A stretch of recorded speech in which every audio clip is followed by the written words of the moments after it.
No, mga kababayan, nagbabalik po tayo para mag-update. Ayan, siguro naman nabalitaan nyo na po, no? Nagbigay na po ng order ang Supreme Court na hinihinga na po ng sagot or comment ang Palas, Senate, Congress at COMELEC. Kita nyo naman kung ilan ang hihinga ng komento dito ng AC. Wala pong nabanggit na TRO pa, no? Siyempre, kapag sumagot na po yung apat na sangay ng gobyerno dyan, kasama yung punong ehekutibo, ay pwede na pong magkaroon ng desisyon. Tignan po natin at pag-usapan.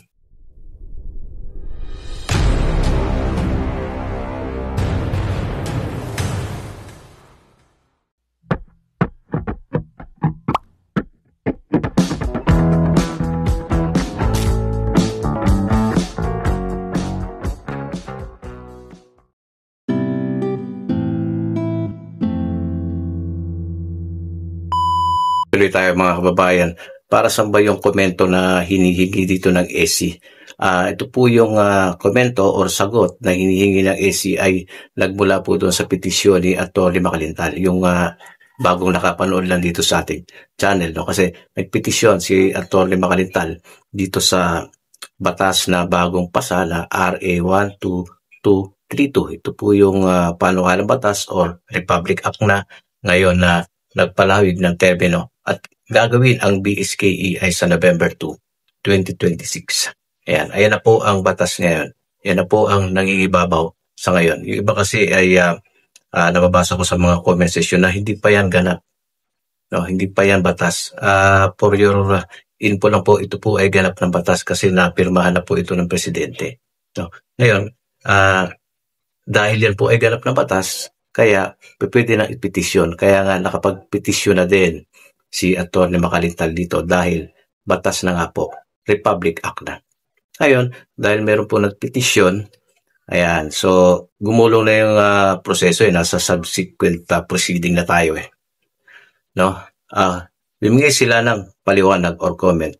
Dapat sa loob ng 10 araw daw, sabi ng AC, ay makasagot sila.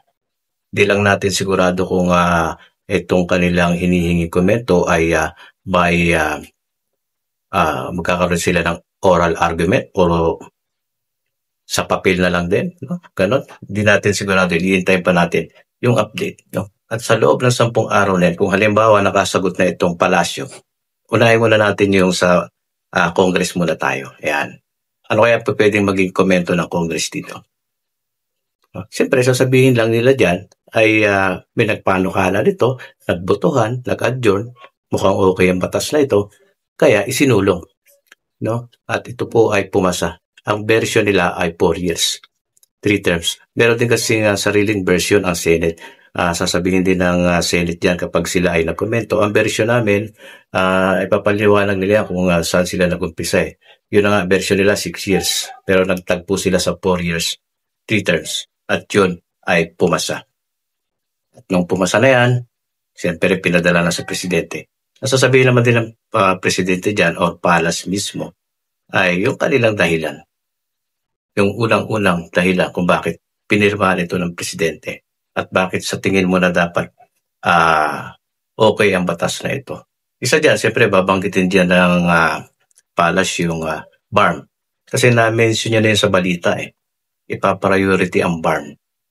Ayan. Tapos, COMELEC.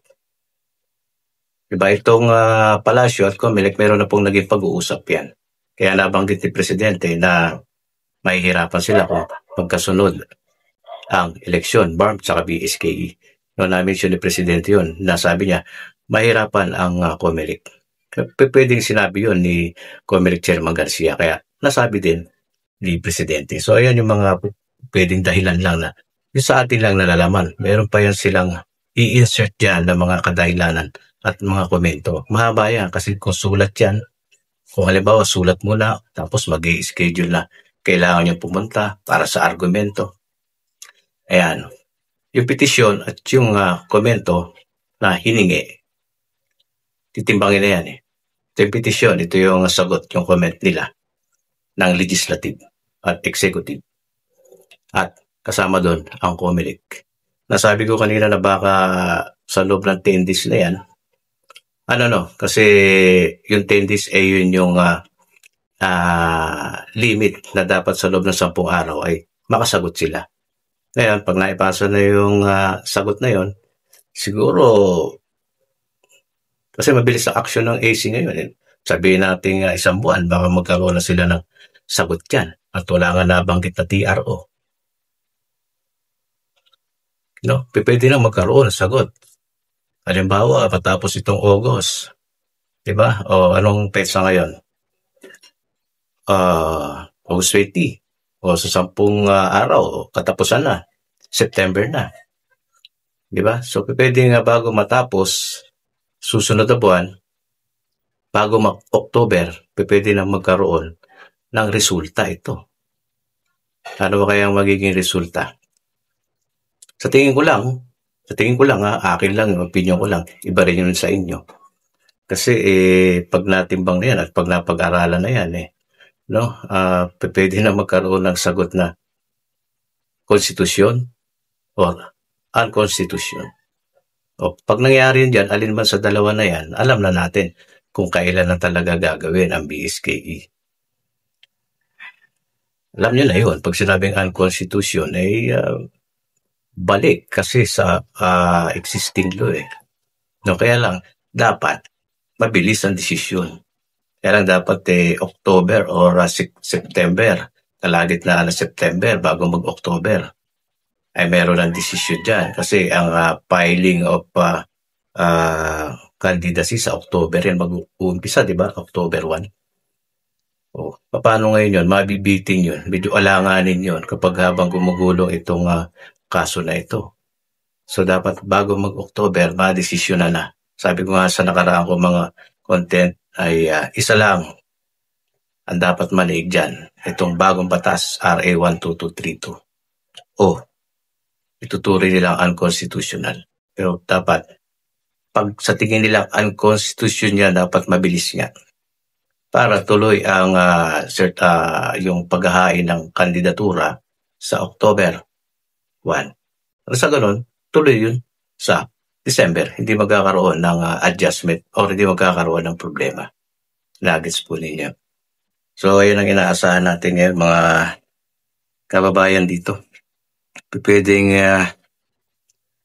kasi 10 araw, di natin alam kung kailan sasagot itong houses at palace Hindi natin alam kung magsasabay-sabay ba yan o isa na lang o kung sino bang representative dyan, executive secretary. Bersamin, pwedeng siya. No? Siya na magpapadala ng sulat doon o personal. Depende kung ano ba sinabi ng AC. Personal ba? Kasi nung nag-file dyan si Makalitan, talagang personal yan. Di ba yung sagot naman nila sa comment nila, pwedeng personal or pwede sigurong written argument. Di ba? So titingnan natin kung anong magiging proseso nito. At meron tayong bagong matututunan dito, di ba? So alam na natin sa susunod kung anong pag natapos itong pag-usad ng kaso na ito. Malalaman natin yan kasi ibabalita po yan. Okay, pero sa ngayon, ang pinag-uusapan po natin, ang nangingibabaw yung batas. Okay, malilito. Yung batas na bago. Wala na po kasi yung batas na December 1, yung ruling na yun Nawala na yun kasi bago na ito No? Ayan. Kaya lang, kine-question pa. Ayan, nandyan tayo sa, sabi ko, subsequent proceeding na itong pagpetisyon ni Attorney Makalintal. Kumbaga, parang yes or no na naman ito Di ba dating inihintay natin kay Presidente, yes or no? Nag-yes. Ngayon naman dito sa AC, yes or no na naman ba? Ayan. Nako naman. Update ulit tayo susunod, mga kababayan. Siyempre, iwan ulit kayo ng opinion dyan. TRO. May nagsasabi kasi na TRO lang katapat niyan. Pero sabi ko sa nakaraan ay mukhang hindi kailangan kasi dapat mabilis ang desisyon na ito Diba? Kailangan mabilis ang desisyon. So, sa tingin ko lang, baka hindi na mag-ano ng TRO dito. Sa akin lang yun Baka hindi na kailangan ng TRO. Desisyon na agad to. Diba? So, bahala na AC dyan. Tignan natin kung anong magiging desisyon nila. Okay, hanggang dito na lang. Pa-share yung video and subscribe. God bless.